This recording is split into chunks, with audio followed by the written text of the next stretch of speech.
سڵاوێکی گەرم بۆ ئێوە بینەرانی خۆشەویستی بەرنامەی کۆمەڵەوە سوڕاوان. هیوادارم کە هەر شاد و تەندروست بن. خۆشحاڵم کە جارێکی تر بەم بەرنامە دەبمە میوانی ماڵەکانی ئێوە یازیز و خۆشەویست. ڕۆژاوای کوردستان و ئەزمموی خەڵکی کوردستان و هەلومەرجی سیاسی ناوچەکە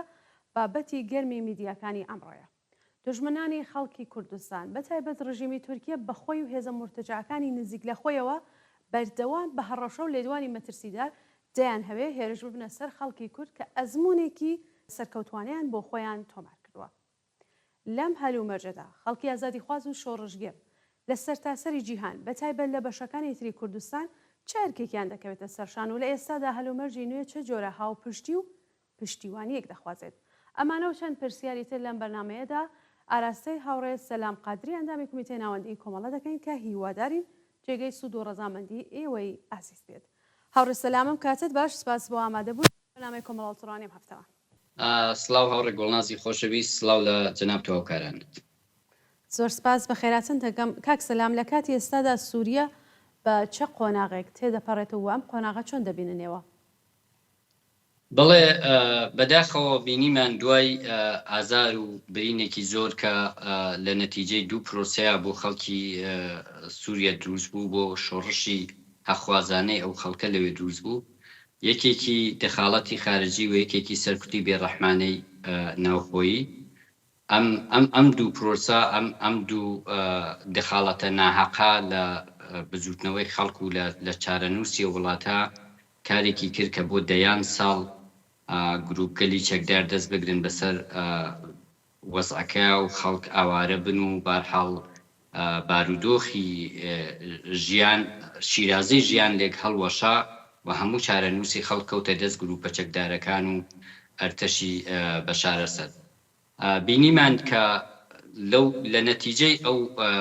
پرۆسانەی کە لە پشتی سەری خەڵکەوە ئێجا دەکرێن و ئەو بەرنامانە و پلانانەی کە لە پشت سەری خەڵکەوە ئێجا دەکرێن بە یەک پلانی هاودەسی تورکیە، دەوڵەتانی ڕۆژئاوایی و تەبیعەتەنی چاوپۆشی و پاشەکشەی وڵاتی رووسیا، نەهایەتەن دەوڵەتی بەشار ئەسەد ڕووخاو گروپە ئیسلامیەکان دەستیان گرت بەسەر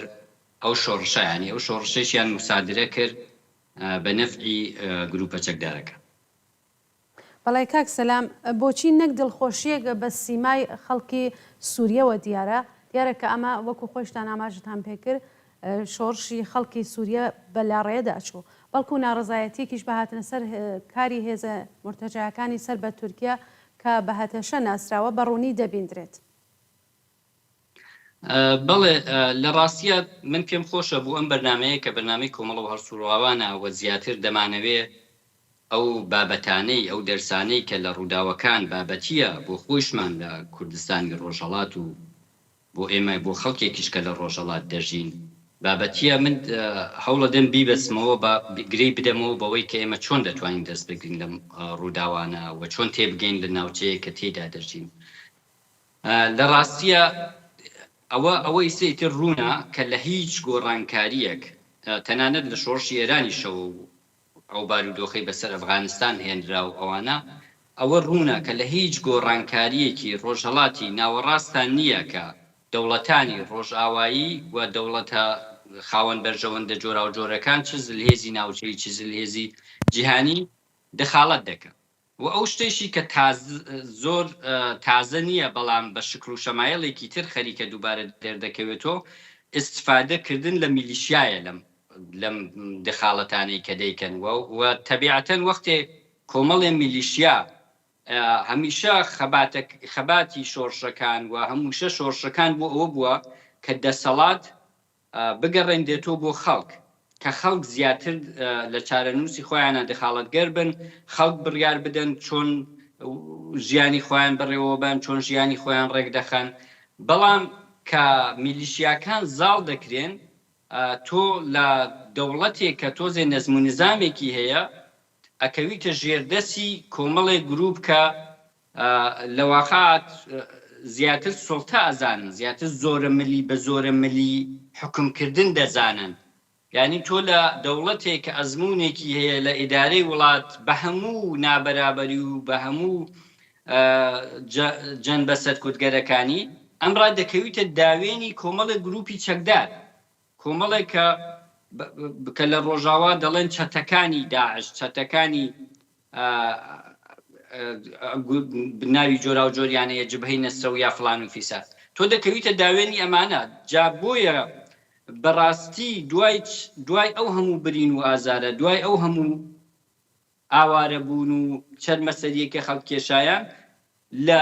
ئەسەد نەجاتت بێکەویتە دامێنی کۆمەڵی گروپی چەکدار، بەڕاستی هیچ شتێکی جێگەی خۆشحاڵیتیان نیە، هیچ خۆشنیەتیەکیش، هیچ نیەتێکی ئینسانی و مافی مرۆڤانیش نەبووە لە پشتی پلانی ئەو دەوڵەتانەی کە ئەمەیان سەپان بەسەر خەڵکی سووریا. بەڵام لە بارودۆخێکی وا، ئەگەر بارودۆخێکی وا سبەی ڕۆژ لە هەر گۆشەیەکی ئەو ناوچەیە دووبارە بێتەوە، یا ئێستا لە سووریا مەسەلەکە ئەوەیە چارەسەر چییە؟ هەر ئەوەی کە زانووی غەم بەغەڵ بکرین و زکری موسیبەت بکەین و دووبارە بڵێنەوە ئیمپریالیستەکان زۆر بێڕەحمانە گروپی فلانیان حاکم کرد بەسەر ئیرادەی خەڵکە، کە ئەو واقعیەتە. واقعیەتەوەیە کە ئەبێ بە چارەسەرێکی بابەتی، بە چارەسەرێکی عینی بگەین، بیر لە چارەسەرێکی عینی بکەینەوە. ئەوەی کە ئێمە دەیبینین لە ڕۆژاوا، جارێک لە یەکێک لە سەرانی ڕۆژاوا دەپرسن، دەڵێن کە ئێوە ئەتانوێت جیا بنەوە، ئەتانوێت دەوڵەتی کوردی دروست بکەن، پلانتان چییە؟ تورکیە وا متامتان دەکا. ئەویش زۆر بە جوانی دەڵێ ئەوەی کە ئێمە خەریکین لە ئەو ناوچانەی کە لەژێر دەسەڵاتمانە بەڕێوەی دەبین، ڕێژەیەکی زۆر لە حکوومەتێکە کە هەم مافی مرۆڤی تیا ڕایەت کراوە، هەم مافی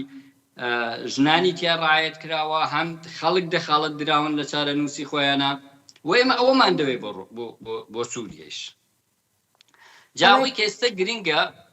ئەوەی کە ئێستا گرنگە، ئەگەر ڕەوزەنەیەک لە ئومێد کە تۆ سەیری جوگرافیای سووریاکەی، ڕەوزەنەیەک تورسکاییەک لە ئومێد، تورسکاییەک لە ڕووناکی ببێت، ئەو ناوچانەی ڕۆژاوای کوردستانە. لەبەر چی؟ لەبەرەوەی ئەو ناوچانەی ڕۆژاوای کوردستان کە ئیسێ دەلیلێکی زۆر جێگەی زۆر لێکۆڵینەوە و زۆر توێژینەوەیەوە، دەلایلێکی پیچیدەی هەیە کە لە بەحسێکی تئۆریک کە ئەساسەکەی تئۆری تێۆرتسکیە، بەڵام کامرانی مەتین زۆر زیاترشی کردوەوە لەباری ئاکادمیکۆ. ئەویش ئەو ڕۆشتی نامتەوازن و مرەکەبەیەکە کە بەرحاڵ تئۆریەکە باس دەکات، کە ئەوە زۆر باسێکی دوورودێژە، ڕەنگە مەجالی بەرنامەکەی ئێمە نەبێت. بەڵام ئەوەی کە لە ڕۆژئاوا هەیە، ئەوە تروسکاییەکی ئومێدە بۆ وڵاتی سووریا، تروسکاییەکی ئومێدە بۆ هەموو ئەزمونگەلێکی تر کە لە ڕۆژەڵاتی ناوەڕاست دێتە بەرەوە. و نیشان دەدا کە کاتێک کە خەڵک بەشدار بکرێن لە چارە نووسی خۆیانە، کاتێک کە کۆمەڵێک مەبانی سکولار و ئیمڕۆژی بۆ دەسەڵاتداریەتی تعریف بکرێت، ئەو کاتە دەکرێت بەسەر ئیرادەی ئیمپریالیستەکان و دەوڵەتە زلێزەکانیشا زاڵبی، و ئەبێ هەوڵەکە ئەوە بێ زاڵبوون بەسەر ئیرادەی خاوەن بەرژەوەندە ناحەقەکان و حاکمکردنی بەرژەوەندی بەرهەقی کۆمەڵانی خەڵک. ئەوە بە نظری من ئەوەیە کە دەبێ بکرێت، و لێرەیە کە ڕۆژاوا زۆر زیاتر لە پێشتر گرنگی پەیدا دەکات. بەڵای کاک سەلام، هەر لە سەرەتاوە مەترسی و هەڕەشە لەسەر ڕۆژاوای کوردستان دەبینرێت، ئەم مەترسی و هەڕەشەگەلە چین بەڕایەوە؟ مەترسی ئەوەیە کە دەوڵەتی فاشیستی ئەردۆگان، دەوڵەتی فاشیستی تورکیا بەداخەوە نایشارێتەوە کە ئەو دەیەوێت کە هیچ ئاسارێک نەمێنێت لەو ئەزمونە، هیچ ئاسارێک نەمێنێت لەو ئینسانانەی کە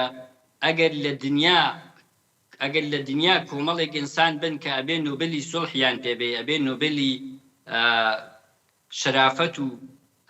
ئازایەتیان پێبێ، بەڕاستی ئەو تێکۆشەرانن کە لەوێ خەباتیان کردش بە داعش، خەباتیان کردش بە هەر ڕەوتێکی دژە ئینسانی و کۆنەپەرست، و تەواوی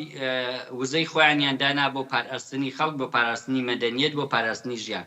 ئەوە مەترسی ئەساسیەکە دەوڵەتی تورکیەیە. بەڵام گەورەتی تورکیا لە ئاسمانێکی بێهەورا خەریک نییە ئەم هەڕەشانە دەکاوە بیر دەکاتۆ لەم پلانانە. بارودۆخی جیهان بارودۆخێکە کە لە جیهانێکی بۆ ماوەیەکی زۆر کورت یەک قوتبی کە دوای هەڵوەشانەوەی شەڕی سارد و قوتبی یەکێتی سۆڤیەتی کەیتر وەکو هێزێکی زل هێزێکی جیهانی نەما دوایەوە دەورانێک دەستی پێکرد ئێستا خەریکە چەند هێزی جیهانی سەر هەڵدەدەن و هێزە جیهانیەکان لە شەڕێکی زۆر پشتی پەردەیان بۆ دیاریکردنی جێگە و پێگەی خۆیان بۆ 100 ساڵی داهاتوو و تەبیعەتەنیش ئەمانە وەکو دێوهایە وەکو غولهایە کە هەر شتێک دەکەنە قوربانی ئەوە کە ئەو موقعیەتەی کە ئەیانەوێت لە ئاستی جیهانیا بەدەستی بێنن دەوڵەتی ئەردوگان ئاگاداری ئەم بارودۆخەیە دەوڵەتی ئەردوگان دەزانێت کە زلهێزە جیهانیەکان چ ڕۆژاواییەکان کە باسی مافی مرۆڤ و دیموکراسی دەکەن و مافی مرۆڤ و دیموکراسی دەفرۆشنەوە بە جیهان و خۆیان بە نوێنەری مافی مرۆڤ دەزانن خۆیان بە نوێنەری دیموکراسی دەزانن وەختی دێن وڵاتان داگیر دەکەن بەوە مەشروعیەت دەدەن بە داگیرکەری خۆیان چ ئەوان مافی مرۆڤ و دیموکراسی و ئازادی بەر لە هەر شتێک دەکەنە قوربانی میلەتان بەر لە هەر شتێک دەکەنە قوربانی چ تەبیعەتەن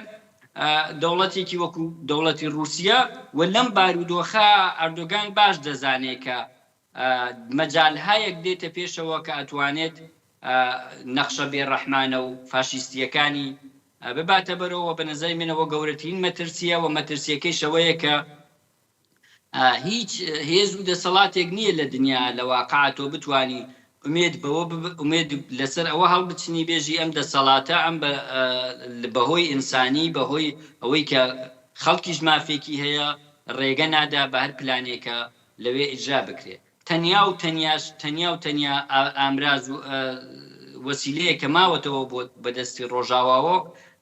ئەوەیە کە چۆن دەتوانن کە بەرژەوەندەکانی ناکۆکی هێزەکانی تر بخوێنەوە و هیچ کەسێکیش بەرژەوەندی هیچ کەسێک لەگەل بەرژەوەندی کۆمەڵانی خەڵک هیچ دەسەڵاتی نایەتەوە بەڵام ممکنە لەو درزانەی لە بینی کێشەکانی ئەوانە پێشدێ بتوانێت یاری سیاسی بکرێ و ئەو یاریە سیاسیە تەبیعەتەن بە پشتی جەماوەری خەڵک دەتوانرێت تۆ تایە کاریگەربی چۆن تۆ وەختی هێزبی وەختی وەکو ئەوەی ئەو کاتێک کە داعش شکستی پێهێنرا خەڵک لێت ڕازی بێ جەماوەری خەڵک لەگەلت بێ پشتیوانی جەماوەری خەڵکت لە ناوچەکە پشتیوانی خەڵکی پێشکەوتن خواز لە ئاستی دنیا بتوانی ڕابکێشی و هەموو ئەمانەت ئەگەر کرد لەگەلیشیا ئەو زەرفیەتە سیاسی و نظامیەی کە لە خۆیان نیشانیان داوە کە زۆر باش ئەتوانن یاری بکەن لەگەل گۆڕانەکانە زۆر باش دەتوانن کە بێ ئەوەی ئیعتماد بکەن بە هیچ لایەنێکی جیهانی بە رووسیا بە ئێران وەکو هێزێکی ناوچەیی یان بە ئەمریکا وەکو هێزێکی جیهانی بێ ئەوەی ئومێدی خۆیان لەسەر تەوەهم بە ئیمپریالیستەکان هەڵبچنن بەڵام زەرفیەتی ئەویان هەیە لەگەر هەر کەسێک ئیش بکەن و گۆڕانەکان بخوێننەوە بەڵام ئەوە هەمووی ئەوەیە کە لە سیاسەتە و لە ناوچەیەکی وەکو ڕۆژهەڵاتی ناوەڕاستە هیچ هینێکی معجزە ئاسانیە یعنی تۆ ناتوانی بە پێی ئارەزوەکانی خۆت لە واقعە سحر و جادو بکەیت تۆ هەموو یاریە سیاسیەکان وەختێک دەتوانێت بەتایبێت بۆ گەلانی ژێردەست و بۆ جەماوەری خەڵک بچێتە پێشەوە کە خەڵک هاودڵ بێت کە خەڵک هاوپشت بێت لەگەلی بێت بە لێی تێبگا کە چەند زەروریە بووی یعنی زۆر گرینگە کە ئێستا جەماوەری خەڵک لەوە تێبگەن کە چەند گرینگە ئەم قۆناغا بە یەکگرتووی تێبپەڕێنن من پێم وایە تەرکیبێک لەو زەرفیەتە نظامی و سیاسیانەی کە ئەوان نەتوانن لە خۆیان نیشانی بدەن و ئەو پشتیوانیە کە دەتوانن ڕای بکێشن سەرنجی خەڵکی پێشکەوتن خواست دەتوانێت ئومێدەکان لەسەر ئەوانە هەڵبچین بێت. بەڵای کاک سەلام هەسەدە بەردەوام نیگەرانی خۆی دەردەبڕێ و هوشداری دەدات کە دەبێت فشار بۆ ئەم هێزانە دروست بێ کە ناتوانن بە ئاسانی باسی هێرشکردن سەر دەستکەوتەکانی ڕۆژاوا بکەن. مەبەست لەم فشارانە چییەوە چۆن و بە چه شێوێک دەبێت سازمان بدرێ؟ ئایا فقط ئەردۆغانە کە ئەم هەڕەشانە دەکات یا مەترسیەکار ئەردۆغانە بەڵێ لە ڕاستیە مەترسیەکە ئەردۆگان هەیە هەمیشە، یعنی ئەردۆگان و کولەن فکری فاشیستی کاراکتری فاشیستی هەمیشە لە مێژووە لە خەتەرناکترین موجوداتی سیاسی بوون لە مێژووی بەشەریەتە و ئەردۆگان لە واقعەیەکێ لە خەتەرناکترین سیاسەتمەدارانی زیندوی دنیاە، ینی تۆ لە دنیای سیاسەتمەدارانی زیندووە زۆر بەدەگمەن بتانی کەس پێیاکەی بەقی ئەردۆگان خەتەرناک بێ،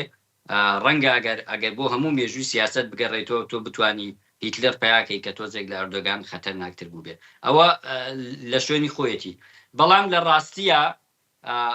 دوو مەفهوم دوو چەمک زۆر گرینگە، یەک چەمکی مەدەنیەت، دوو چەمکی هێزی نظامی.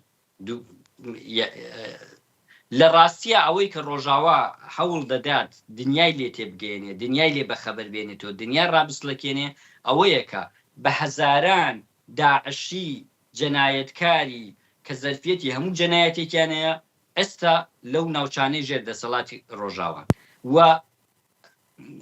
بۆیشی هەیە لەو بارودۆخەی کە لە سووریە خەریکە پێش دەهێنرێتەوە، بۆی هەیە دووبارە داعش سەر هەڵبداتەوە. سەر هەڵدانەوەی داعش دژە بە مەدەنیەت لە ناوچەکە، دژە بە مەدەنیەت لە دنیا و بۆ ئاسایشی حتا خەڵک لە وڵاتانی ڕۆژاوایی مەترسیەکی گەورەیە. زۆر بە هۆشیارانە خەریکن ئەو مەترسیەی داعش بە دنیا ڕادەگەێنن و بۆ خەڵکی سووریەشکە خەڵکی سووریە وەکو باسنان کرد ئەمڕۆ لە خەمۆکیەکی ئەوەی کە ڕنج بە خەسار بوون، ئەوەی کە لە چاڵە کەوتونەتە چا دەژین، بەڵام ئەم خەمۆکیە تەبیعەتەن دەبێت تێپەڕێ و خەڵکی سووریش لەوەی کە خەریکە چی زاڵ دەبێ بەسەریاندا ئاگادار بکرێن. ئەوەی کە ئەو لە ئزهارات و تەبلیغاتی سەرانی ڕۆژاوای کوردستان مەبەستمە ئێمە دەیبینین هەوڵ دەدەن دنیا ئاگادارکەن و دنیا ڕاستڵەکێنن لەو مەترسیە کە خەریکە بۆ دنیایشە بێت. تەبیعەتەن ئەوان ئاگاداریەوەن کە ئەگەر ئەم پرۆسەی ئەردۆگان بچێتە بەرەوە، ئەگەر ئەم پرۆسەیە کە ڕێک پێیان دەڵێ یان چەکەکانتان دانین یان بە چەکەکانتانەوە زیندە بەچاو بە چەکەکانتانەوە دەکوژێن. تەبیعەتەن ئەمە مەبەست لە تەنیا چەکی نظامی نییە، مەبەستیش تەنیا لە چەکداران یا لە خەباتکارانی ڕۆژاوا نییە، ئەو کوڕووکچە ئازایانەی کە لە ڕۆژاوا خەبات دەکەن. مەبەست لە خەڵکی کوردستانە، لە هەموو خەڵکی کوردستان و مەبەستیش لە چەکی هوشیاریەکەیانە، چۆن ئەو چەکەیش کە دەزانن چۆنی بەکاربێنن، لەکوێ بەکاری بێنن لە قازانجی خەڵک، ئەو چەکەش لە چەکی هوشیاری کە خەڵکی ڕۆژاوای کوردستان بووی و لە ڕۆژی یەکەمەوە خەڵکی ڕۆژاوای کوردستان تێگەیشتن کە بەدیل بۆ ئەوان بەدیلی بەشار ئەسەد ئیسلامی نییە، بەدیلی بەشار ئەسەد هێز و گروپ گەلی چەکدارێ کە دابڕاو بن لە خەڵک نییە. لە واقع ئەردۆگان مەبەستی ئەوەیە و ئەو هێزی هوشیاریەیشە کە بە نەزەری من لە حاڵەتێکی هەتا پاشەکشێگەلی نظامی بکرێت، پاشەکشێگەلی تاکتیکی یا هەتا ئەستراتیژیک بکرێت، وەکو چۆن ئێمە لە ڕۆژهەڵاتی کوردستان بینیمان کاتێککە کۆماری ئیسلامی بە دەڕەندانەترین شێوە هەموو وڵاتی ئێرانی سەرکوت کرد، دواتریش زۆر بە تاخیر و هات و لە کوردستانیش و هێزی پێشمەرگە پاشەکشەی تاکتیکی کرد لەبەرەوەی کە شارەکان و ژیانی خەڵک نەبێتە قوربانی ئەو کێبەرکێیە. بەڵام دواتر مانەوە و چالاکی نظامی و سیاسی هێزەکانی ڕۆژهەڵات ئەوەی ڕاگرت کوردستانی وەکو ناوچەیەکی هوشیار، هیچ چەکێک لە چەکی هوشیاری گرنگتر نییە. تۆ دەتوانی کۆمەڵێ چەکداری خەباتکاری بەرپرس وا لێ بکەی شارێک و ناوچەیەک بەجێبێڵن و بۆ ماوەیەک پاشەکشەی لێ بکەن، بەڵام تۆ ناتوانانی چەکی هوشیاری لە ملیۆنان خەڵک بچێنی کە لەو ناوچە دەژین و ئەوە ئومێدە گەورەکەیە. من هیچ دڵنیاییەکم نییە لە پۆینتێکا لە خاڵێکە هێزەکانی ڕۆژاوا مەجبور نەبن پاشەکشێ بکەن، بەڵام ئەو هۆشیاریەی کە کوردستانی ڕۆژهەڵاتی کرد بە چاوچرای ئێران، کوردستانی ڕۆژهەڵاتی کرد بۆ شوێنە لە هەر شوێنێ لە وڵاتی ئێران خەڵک هات نەفەسێک بکێشێت و خەباتی خۆی دووبارە ڕێک بخاتۆ ئەو دەنگی شۆڕشەی کوردستان دەنگێکی زۆر جێگەی ئومێد و کوردستان ئەمەڵەن سنوورەکانی کوردستان سنووری هۆشیاریەکە کە تێیان ڕاگیراوە و هەموو ئەو خەباتەی کە لە هەموو ئەو ساڵانە کراوە چ لە ئەو دیوی مەرزەکان چ لە کاتی چالاکی پێشمەرگانە چ لەم دیوی سنوورەکان هەمووی دەستکەوتی بووە و دەستکەوتیش ئەوەیە کە ئەو چەکی هۆشیاریە لە دەستی خەڵکدا بێ کە لە مەجال و فرسەتی خۆیان نەهایەتەن بتوانێت ڕزگاری تەنیا لە هۆشیاریەوە دێ و بارودۆخێکیش کە خەڵکی کوردستان لە خاوەنمیانە تێکەوتووە بارودۆخێکە کە هەمیشە لە سەنگەری پێشەوەی خەباتی پێشکەوتن خوازانەیە و ئەوە گرینگە کە ئەو سەنگەرە بپارێزێ و ئەو پێشەنگیە بپارێزێ و ئەوەی کە ئەو ئێستا هێزی کۆنەپەرست و ئەوە ئیرادەی خۆیانیان بە پشتیوانی ئەو هەموو پشتیوانیە لە دەرەوە لیان کراوە حاکم کردووە ئەتوانێت تاسەر نەبێ ئەتوانێت ڕۆژاوای کوردستان و ئەو ستایلە ئەو نوعە لە خەبات و لە بیرکردنەوە و لە ئەو پرۆسەیە کە لە ڕۆژاوا پێشکەشکراوە بێ بە پرۆسەیە کە نهایەتەن هەموو وڵاتی سووریا ڕزگاریەکەی لە پرۆسێکی ئاواوە سەرچاوە بگرێت. بەڵێ کاک سەلام ئەرکی بەشەکانی تری کوردستان دەبێت چی بێ بۆ پشتیوانیکردن لە خەڵکی ڕۆژاوەوە چۆن دەتوانن پشتیوانی خۆیان دەربڕن؟ بەڵێ بەڕاستی من پێم وایە ئەوە شتێکی بەدیهیە لە هەر مناڵێکی سەرەتایی بپرسی کە لە دەبستان هیندە بێ لە کوردستان ئەوە تەبیعەتەن بۆ جوابیەوە بێ کە ئێمە ئەرکمان ئەوەیە لە هەموو ئاستەکان ئەگەر هاتنە سەرشەقامە لە ڕۆژهەڵات ئەگەر ناردنی پشتیوانی ئابووریە لە هەموو ئاستەکان ئەگەر بە هەر ئاستێکی دەتوانین پشتیوانی لە ڕۆژاوا بکەین بەڵام پۆینتێکی گرنگتر کە من خاڵێکی گرنگتر کە دەمەوێت پێداگری لەسەر بکەم لە ڕاستیە هەر ئەزمونێکی شۆڕژگێڕانە لە ناوچەکە وانەیەکیشە مەکتەبێکیشە بۆ ئەوەی کە ئەو دەرسانەی فێربین کە نەک تەنیا بۆ ئێمڕۆ بۆ ڕۆژاوا گرینگە بۆ خۆشمان بۆ داهاتوو ڕۆژهەڵاتی کوردستان پشتیوانیکردنی ئێمە لە ڕۆژئاوا پشتیوانیکردن لە هێزێکی مشەخەسی سیاسی یا لە خەتێکی مشەخەسی سیاسی نییە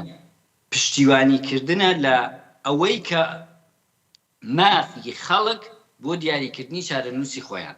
لە واقع ئێمە کە لە ڕۆژهەڵات لەوان پشتیوانی دەکەین ئێمە کە لە ڕۆژهەڵات ئەو پشتیوانیانە بە هەر شکلێکە ممکنە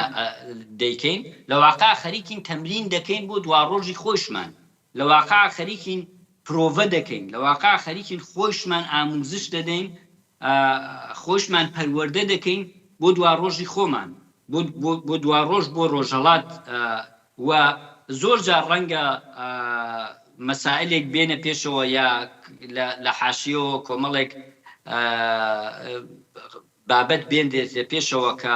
بۆ نمونە فلانە تاکتیکیان غەڵەت بوو یا فلانە هەڵسوکەوتی بەگشتی ڕۆتی پەکەکە یا پێژاک لە ڕۆژهەڵات تەبریگوتنیان بۆ فلانە مەسەلەی مەزهەبی لازم تەبریگوتنیان بۆ هەڵبژاردن یا کۆمەڵێ تاکتیکی هەڵا یا حتا ئەستراتیژی هەڵەی ئەو هێزە لەم گۆشە یا لەو گۆشەی ترکە ئیشی تیا دەکەن بە نەزەری من ئەوانە لە شوێنی خۆیەتی بەڵام پشتیوانیە کە ئێمە لە ڕۆژاوای کوردستان یا لە هەر خەباتێکی کە ئەو تایبەتمەندیانەی تێدا بێ لە هەر گۆشەیەکی سووریا لە هەر گۆشەیەکی تورکیا لە هەر گۆشەیەکی عێراق لە هەر گۆشەیەکی لوبنان پشتیوانی ئێمە بۆ ئەو خەباتەی کە ئەو تایبەتمەندیانەی تیا بێ بۆ خەباتێک کە نوێنەرایەتی بەرژەوەندی جەماوەر بکە و پارێزگاری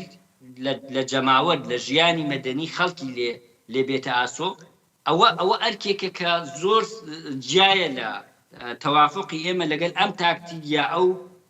بەرنامەی سیاسی کە تەبیعەتەن خەڵکی ڕۆژاوای کوردستان ئەگەر تاکتیکێکی هەڵەیش ببێ ئەگەر سیاسەتێکی هەڵەیش ببێ کاتێک کە خۆیان لەو چەند مەسەریانە ڕزگار کرد مەجای ئەوەیشیان دەبێ بێن ئەسلاح هێزە سیاسیەکان ئەسلاحکەن گوشاریان بۆ بێنن بۆ ئەوەی کە ئەوەی هەڵەیە بینێن ئەولاوە ئەوانە نابێت بێتە هیچ دوودڵی و هیچ دردۆنگیەک دروست بکات لەبەرەوە ئەوەی ئێستا مەسئلەیە نیشاندان بە ئەردۆغان و بە هەر کاراکتەرێکی ناوچەی و جیهانیەکە ئەو خەڵکە خەڵکێکی دەست و باڵ بەساو نین کە تۆ هەر وەختێ ویستت هەر پلانێک بەسەریان بێنی کە بەڕاستی ئێمە لە عینی حاڵیەوە لە کوردستانی ڕۆژهەڵاتیش دەبینین یەک بزوتنەوەی مەدەنی لە بواری جۆراوجۆر بۆ مافەکانی ژنان بۆ دادخواهی بۆ مەسئلەی ژینگە بۆ مەسائلی تەبەقاتی و مەسئلەی مافی کۆڵبەران مافی کرێکاران مافی مامۆستایان ئەمانە هەمووی پازڵێک تەکمێڵ دەکات لە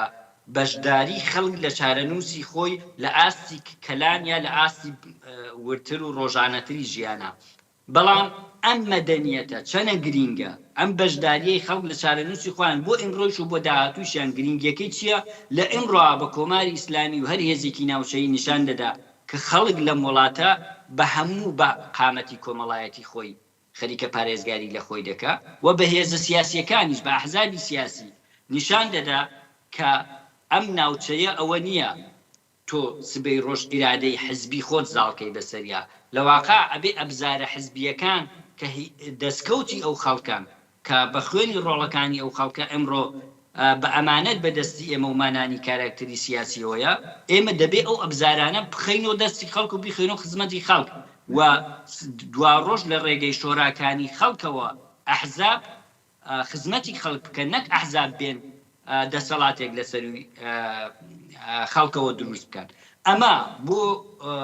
ڕۆژهەڵات زۆر حیاتیە هەر لە ئێستەوە ئەوە بزانین و ئەو مۆدلەی لە ڕۆژئاوا کراوە ئەو مۆدلەی لە ڕۆژئاوا دەکرێت لە هەر حاڵ بە هەر ملاحزەیەکۆ بە هەر نەقدێکۆ کە لە شوێنی خۆشی دەتوانین بیکەین لە شوێنی خۆشی دەتوانین شتی هەڵەیان نەقد بکەین لە شوێنی خۆشی دەتوانین ئەم سیاسەت یا ئەو تاکتیکیان نەقد بکەین بەڵام بە تەواوی وجودمان ئەوەی دەیکەین بۆ ڕۆژاوا هیچ منەتێکی نییە چون ئەوەی دەیکەین بۆ ڕۆژاوا خەریک پەروەردەکردنی خۆشمانە ئەوەی لە ڕۆژاوا دەیکات و خەڵکی تر ئەبێ هوشیار بن پێی هەر پشتیوانیەک لە ڕۆژاوا بۆ پێشخستن و سەرخستنی ڕەوەندێکی ئینسانی لە سووریا یعنی ئەگەر کەسێکی غەیری کوردیش لە ئێران ئەمە مەوزعێکی ناسیۆنالیستی نییە ئەمە مەوزعێکی دیموکراتیکی ئینسانیە مەوزعێکی پێشکەوتن خوازانە ئینسانیە هەر کەسێکی چەپ و پێشکەوتن خواز هەر کەسێکی حتا کە خۆی ناو بنێ دیموکراسی خواز ئەگەر لە سووریا زلهێزەکان بتوانن ئەوەی ویستیان غاڵبی بکەن و ئەو دنیا ڕەشە دروست بکەن چ بۆ ڕۆژاوای چ بۆ خەڵکی کورد لەوێ چ بۆ خەڵکی غەیری کورد تەبیعەتەن ئەو پرۆژە لەو شکڵە لە شوێنەکانی تر دەچێتە بەرەوە بۆیە ئەو خەباتەی ڕۆژاوا ڕاستە و خۆ خەباتی ئێمەیە بەشداری ئێمە پشتیوانی ئێمە پشتیوانی لە خەڵکێک نییە لە واقع ئێمە پەیکەرەی ئەملاتری هەر ئەو خەباتەین ئێمە پەیکەرەی یەک خەباتی پێشکەوتن خوازانەی لە ڕۆژهەڵاتی ناوەڕاست ئەگەر لە تاران کە پرۆسەیەکی پێشکەوتن خوازانە بکرێ ئێمە بەشێک بین لێ یا لە دمشق بکرێ ئێمە بەشێک بین لێ ئەوە دقیقەن ئەو تێگەیشتنە دروستەیەکە کە ڕزگاری لەوەوە دێ نەک لە خۆ بە تاقخستنەوە و پێمان وابێ خەباتێک لەو بەشی کوردستان یا لەو ناوچەی ئێران یا لەو ناوچەی سووریا خەباتێکی جایەکە ئێمە پشتیوانی دەکەن خەباتی ئێمە یا ئێمە لە شوێنی خۆمانە بەشداریتی هاکەین بەڵی کاک سەلام ئێوە باسی ناوەی وڵاتتان کرد بە تایبەت ڕۆژهەڵات کە چۆن پشتیوانی بکات لە ڕۆژاوای کوردستان بۆ دەستکەوتەکانی جیاواز لەوەی کە هەر نەقدێکیشمان بێ لەسەری ئەی لە دەرەوەی وڵات چه دەبێ بکرێت و چۆن دەبێت پشتیوانی نێونەتەوەی بۆ ڕۆژاوا ڕابکێشرێت بەڵێ لە ڕاستیە لە دەروی وڵات هێزە سیاسی کوردیەکان لە پارچەی جۆراوجۆری کوردستان لە باشوور لە باکوور کە لە دەروون و ڕۆژهەڵات و ڕۆژاوا بەداخەوە جیاوازی بیری سیاسی خەتی سیاسی کە دوو خەتی گەورەی لێکەوتوتەوە خەتی پارتی کرێکاران و خەتێکی تر ئەوە کارێکی کردووە کە تا ئێستا بە ئەندازەی پێویست ئەو جەماوەرە بەرینە سیاسیەی کە لە چوارپارچەی کوردستان لە دەرەوەیە و تەبیعەتەن کۆمەڵێک دۆستی هەیە لە خەڵکی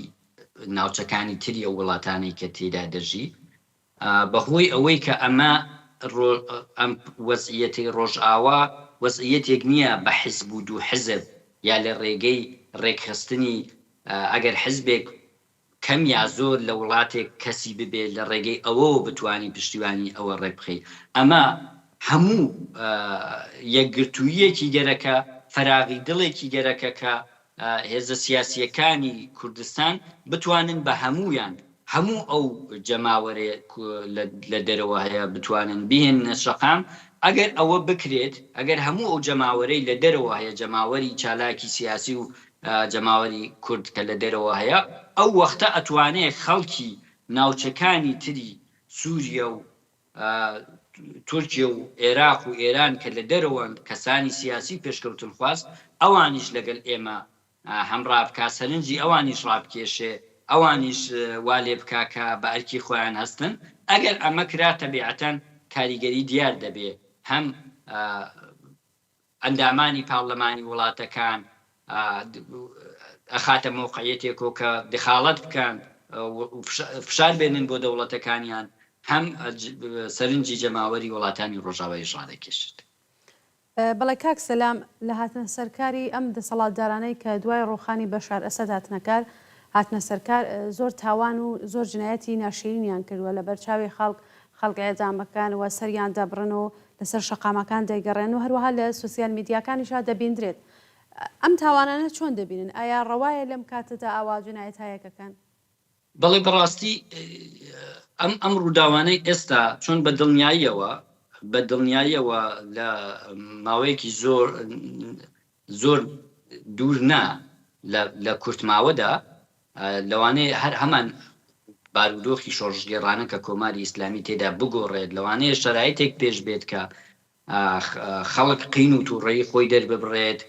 دەسەڵات بڕوخێت دەسەڵات تووشی کێشە بێ و زۆر گرینگە ئەو ڕووداوانەی کە ئێستا من بینیمە تاک هەتا کەسی چالاک لە کوردستانی ڕۆژەڵات بۆیە گرینگە ئەم مەوزوع باز بکرێ لە فەیسبووکی خۆی لە سوسیال میدیای خۆی دایدەنێ کە وایان کرد بە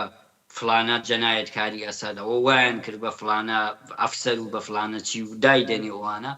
لە ڕاستیە ئەگەر هێزێکی سیاسی ئەو کارەی کرد یەک پەیامی گەورەیەکیایە پەیامەکەیشی چییە؟ ئەوەڵین شوێنێک کە تۆ ئەتەوێ خەڵک بترسێنی وەکو دەسەڵاتداری تازە کە دەی لە ڕێگەی جەنایەتکردنە لەگەر سەرانی حکوومەتی پێشوو کە سەرانی حکوومەتی پێشوو بە بێڕەحمانە و لە بەرچاوی خەڵک و بێدادگایەکی عادڵانە جەنایەتیان لەگەڵ دەکەی ئەتەوێ خەڵک بترسن و ئەتەوێ بنەمای سونەتهایەک سەرکوتگەرانەدا بمەزێنی جا بۆیە خەڵکی هۆشیار هێزی سیاسی هۆشیار لەوانەیە خەڵکێکی تووڕە کاتێک حکوومەتێک دەڕوخێ خەڵکێکی تووڕە قین و تووڕەییان بە شێوەیەکی زۆر ناخۆش بڕژێنن کە قابلی دەرکە بەڵام قابلی قبول نییە کاراکتری سیاسی فعالینی سیاسی چالاکانی سیاسیە لەو ڕۆژە نابی خۆیان بن بەدەم ئەو مەوجی تووڕەی و نفرێتۆ دەبێت ئەو کاتە ئەو ڕۆژەیە کە دەبێت بەرخوردی عادڵانە بەرخوردی دادگاییکردنی عادڵانە بێندێتە پێشەوە و ئەو لەحزەیە نەک لەبەر ئەوانە نەک لەبەرەوەی کە ئەو ئێمە نامانەوێ ئەوانە محاکەمە بکرێن نامانەوێ تاوانی ئەوشتانی کردویانە بیدەنەوە بەڵام بۆ داهاتووی وڵاتەکە گرینگە ئەگەر هێزە سیاسیەکان ڕێگەیان بە هێزی سیاسی تری خەڵکدا بە هێزی سیاسی تردا کە بەو شێوەیە بنەمای خۆیدا بمەزێنێ لە ڕۆژی هاتنی یەکەمیەوە ئەو تەسویرە لە بەرچاوی خەڵک ئیجرا بکات ئەو فیلمە لە بەرچاوی خەڵک ئیجرا بکات لە واقع تۆ ئەبێ چاوەڕوانی داهاتوویەکی ڕەشیش بکەیت. بۆیە ئەگەر سبەی ڕۆژێکیش لە ڕۆژاوای ڕۆژهڵاتی کوردستان وەزعەتێکی وا پێشات یا ئەمڕۆکە لە سووریا پێشاتوە، ئێمە هیچ نابێت دڵخۆش بین بەوانەی کە کەسێک دەگرێن لە سەرانی جنایەتکاری ئەسەد مەسەلەن دێنن لە بەرچاوی خەڵک خوێناوەڵی دەکەن. لە واقع گرنگ ئەو کەسە نییە، گرنگ ئەو پاشخانەی ئەو کەسە نییە. ئەوەی کە لەگەل ئەو کەسە مشەخەسە دەکرێت ئەوە دەبێت بە سونەتێک بۆ هەڵسوکەوت لەگەل کۆمەڵانی خەڵک لە داهاتووە. ئەگەر خەڵکەوەی قبول کرد تەبیعەتەن بە دوایە نۆبەی خەڵکیش دێ. کاتێک خەڵخاڵی و حکوومەتی ئیسلامی تیمسارەکانی ئەرتەشی شاهنشاهیان بە جەنایەتکارانەترین شێوە مجازات و ئیعدام دەکرد، خەڵکێک ڕەنگە پێی وا بوو بێ ئەمە خەریکن سەرانی بە قەولی خۆیان تاغوت مجازات دەکەن. بەڵام لە واقع ئەلفوبەی ئەو جەنایەتانەی لەگەڵ خەڵک کردیان لەو ڕۆژەوەدایان سەرەتای جنایەتەکانیان بەرامبەر بە خەڵک. لە ڕاستیە کە هێزێکی تازە دێ دوای دەسەڵاتێکی داگیر کراوە بە جەنایەتکردن لەگەڵ سەرانی حکوومەتی پێشوو لە واقع مەشروعیەت دروست دەکا. قانونی ئەساسی جەنایەت لەو ڕۆژانەوە بە خوێنی ئەوانەی سەرانی پێشوو حکوومەتی پێشوو قانونی ئەساسیەکە دەنووسن. بەڵام ئەو قانونی ئەساسیە بۆ ئێمەی دەنووسن. ئەو قانونی ئەساسی بە جەنایەت لەگەڵ ئەوان دەیکەن، چون لەو ڕۆژانە تووڕین، چون لەو ڕۆژانە پێمان وایە هەموو جەنایەت کۆبووەتەوە لە حکوومەتی پێشووە، ئەو وەختە ڕێگەیەکیان پێ دەدەین. بەڵام ئەوە ئەبێتە خۆمان خەریکین ڕێگە دەدەین بۆ ئەوەی چوارچێوەیەک دابمەزێ کە هەمان ئەوە بە درێژایی زەمان لەگەڵ خۆمان بکرێت. جا بۆیە گرینگە کە هەمیشە پێداگری لەسەر دادگایی عادڵانە بکرێ. دادگایی عادڵانە و حاکمیەتی عەداڵەت، حاکمیەتی قانون، حاکمیەتی قانونێک کە گروپێک ئەعماڵی ناکا بۆ شێوەیە کە خۆی دەیوێت، بۆ شێوەیە کە نوێنەرانی خەڵک دیاری دەکەن. نمونەیەکی زۆر باشی ئەوە کاتێک کە کۆمەڵا وەکو ڕۆتێک کە هەم ڕەسەنایەتی کۆمەڵایەتی بوو، هەم ڕەسەنایەتی مێژویی بوو و هەم ڕەسەنایەتی فکری بوو. کۆمەڵا لە لەحازی فکرۆ پێشکەوتن خوازانەترین فکری و ڕۆتی زەمانەی خۆی هێنابوو بۆ کوردستان و جەماوەری خەڵکی لە خوارەوە بەشدار کردبوو تێیدا و لە کاتی زۆر بەهێز بوو. کاتێکە ئەسیری جمهوری ئیسلامی دەست دەکەوت کە ئەگەر ممکن بوو زۆری جەنایەتکار بوون و معلوم بوو کارنامەیان، بەڵام بە بەرخوردێکە ئینسانی کە دەیکرد ئەو پەیامەی بە کۆمەلگای ئێران دەدا، ئەو پەیامەی دەدا بە سەرکوتگەران کە جیاوازی ئێمە و ئەوان کامڵەن ڕوون بوو. زۆر مورد بووە کە کەسێک ئەسیری کۆمەڵە بووە چووەتەوە ئیتر دەستی هەڵگرتووە لەو ڕەوتە سیاسیە وە کۆمەڵە بە بەرخوردی ئینسانی و عادڵانە ئەو دەرسەیدا و هەر ئەوەیش بوو کە ئیتمینان دەدات و ئیتمینانی دەدا بە کوردستان کە ئەم ڕەوتێکە سبەی ڕۆژ ئاسایش و مەدەنیەتی لێوە دێت و لەوەیە کە هێزە سیاسیەکان لە واقع خۆیان معرەفی دەکەن. بەڵێ کاک سەلام، سپاس بۆ ئامادەبوونت. پرسیارەکانی من کۆتایی پێهات، ئەگەر لە کۆتاییدا پێتان وایە شتێک هەیە کە ئاماژەتان پێ نەکردووە فەرموو. شتێکی تایبەت نییە جگە لەوەی کە لەگەل هەموو ئەو بارودۆخە تاڵەی کە هەیە ئێمە هەمیشە دەبێ ئومیدوار بین و هەمیشە ئومێد سەرەتای هەموو ئەکتێکی سیاسی و هەموو چالاکیەکی سیاسیە و تەبیعەتەن ئەگەر دوژمنانی ئێمە زۆر بێڕەحم و زۆریش پرچەک بن، بەڵام ئێمە چەکی وەشیاریمان هەیە و هەمیشە و زەرفیەتانەمان بووە کە پارێزگاری لە خۆمان بکەین و تەبیعەتەن لە داهاتوویشە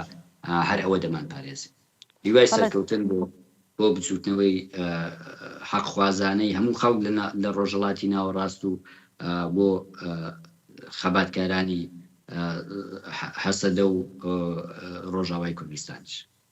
زۆر سپاس. جارێکی تر سپاس بۆ ئێوە کاک سەلام، قادری ئەندامی کومیتەی ناوەندی کۆمەڵە کە لەم بەرنامەیە بەشدار بوو. سپاس بۆ جەنابەت و هاوکارانی تاوڕێ گوڵماس خۆشەویست. زۆر سپاس.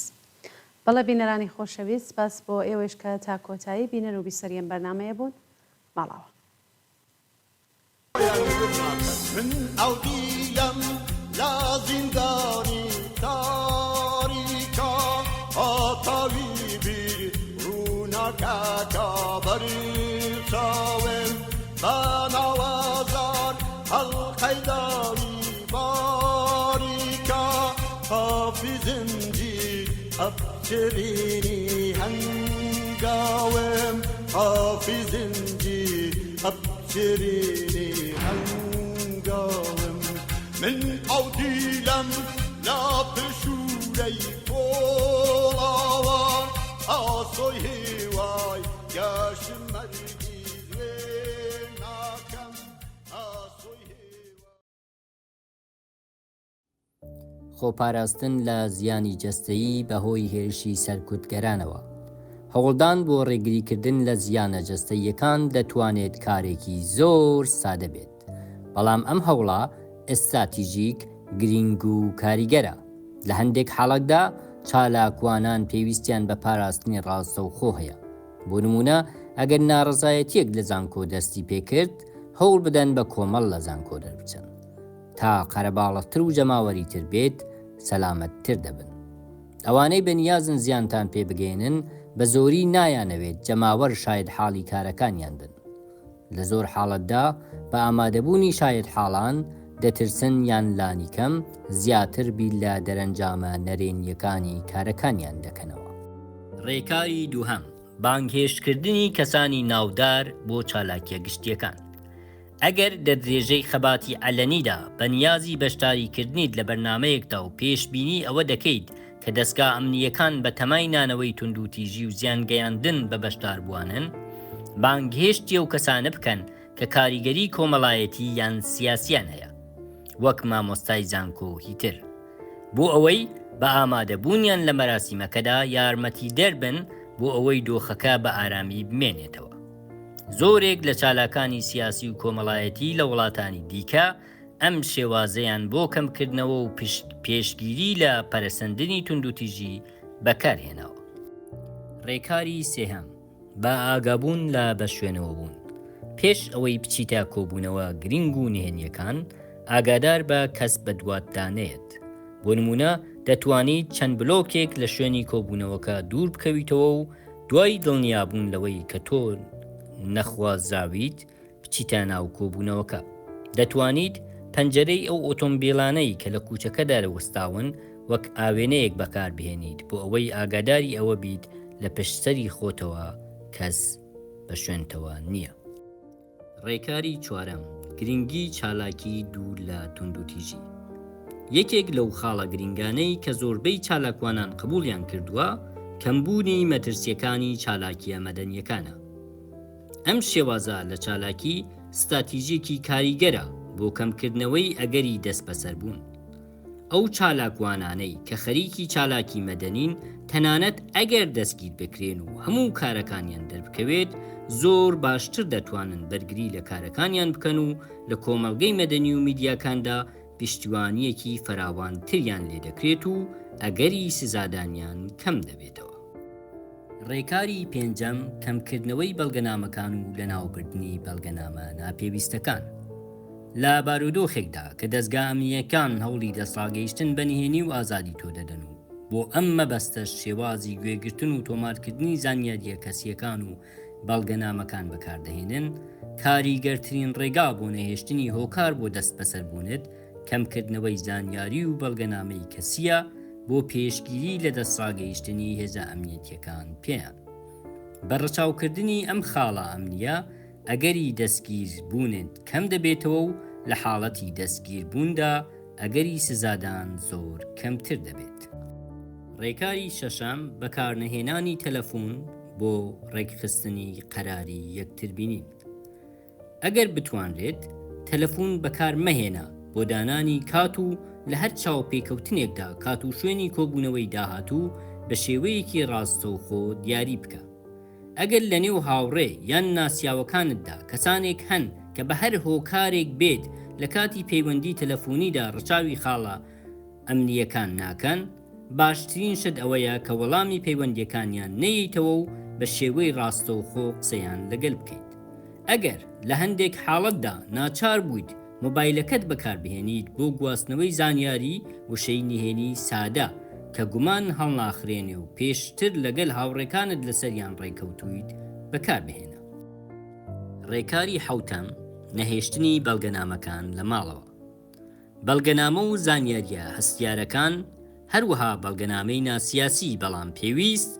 وەک بەڵگەنامەی لەدایک بوون و پاسپۆرت لەو شوێنانەدا هەڵمەگرن کە دەتوانێت پشکنینیان بۆ بکرێت وەک ئۆفیس یان لە ماڵەوە. ئەگەر پێویست بوو بەشێک لەو بەڵگەنامانە بپارێزیت باشترە بیان گوێزیتەوە بۆ شوێنێکی تر کە کەمتر بتوانرێت پشکنینیان بۆ بکرێت و لە دەستی کەسێکی متمانە پێکرا و ناسیاسیدا هەڵبگیرێت. لە زۆر حاڵەتدا چالاکوانان تەنانەت دوای ئازادیان ناچار بوون بۆ چەند مانگێک کات تەرخان بکەن بۆ وەرگرتنەوەی بەڵگەنامە فەرمیەکانیان. ڕێکاری هەشتم خۆپاراستن لە هەڵگرتنی شتومەکی بێمەوڵەت.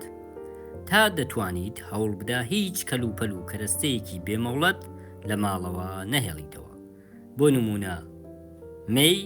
فیلمی نایاسایی و بە تایبەتی دەمانچە لەبەر ئەوەی کە دەتوانێت ڕەوتی کەیسەکەت بگۆڕێت. کەمترین زیان بۆ هێشتنەوەی ئەم جۆرە شتانە ئەوەیە کە لە ڕاوکێت زیاد بکات و هەروەها لێکۆڵەرەوەکەش ئەم بابەتە بەکار بهێنێت بۆ ئەوەی واد لێ بکات دان بە تاوانی تردا بنی. ڕێکاری نوێیەم تۆمار نەکردنی زانیاری ڕۆژانە. خۆ دوور بگرە لە تۆمارکردنی زانیاری و یادداشتەکانی ڕۆژانەت و هەبوونی ئەو شتانەی کە ئەرکێکی لەو جۆرەیان هەیە وەک بەڕواری کۆتایی هاتن، ساڵنامە و دەفتەری یادداشتەکان. ئەگەر دەستگیر کرایت تێبینیەکانت دەبنە سەرچاوەیەکی گرنگی زانیاری بۆ بازجووەکەت. لە حاڵەتێکدا دۆزینەوەی ساڵنامەی چالاکوانێک پرۆسەی لێپرسینەوەی زۆر ئاڵۆزی بەسەر ژمارەیەکی زۆر لە چالاکوانانی تردا سەپاندووە. من ئەو دیلەم لا زیندانی تاریکا ئاتاوی بیر ڕووناکەکە بەرچاوێم بە ناوازار هەڵقەیداوی باریکا حافظنجی ئەبچرینی هەنگاوێم حافظنجی ئەبچرینی هەنگاوم من ئەو دیلەم لا پشورەی پۆڵاوە ئاسۆی هێوای گەشم مەرگ